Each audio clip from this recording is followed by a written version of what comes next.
Ibinahagi ni na Pangulong Ferdinand Marcos Jr. at First Lady Liza Araneta Marcos ang kanilang love life bilang first couple sa pinakabagong vlog na inilabas ni PBBM. Walang takot na sinagot ng first couple ang ilang tanong ng netizens tungkol sa kanilang buhay mag-asawa.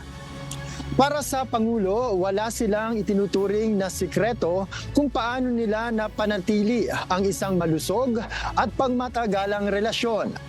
Ang direktang komunikasyon aniya ang isa sa mga susi sa kanilang matagumpay na pagsasama.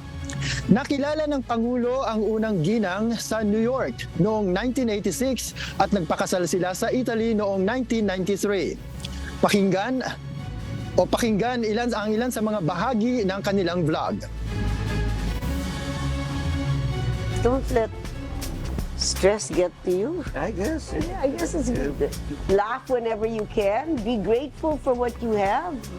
And we're all blessed one way or another. Just be grateful. You'll never be perfect, but just be grateful. I suppose it's just direct communication. Don't communicate through your phone. Talk to each other face to face. Don't bother with social media when it comes to relationships. Talk to each other face to face. Hold hands. Go have dinner. Walk down the beach. Do something, but don't do it digitally.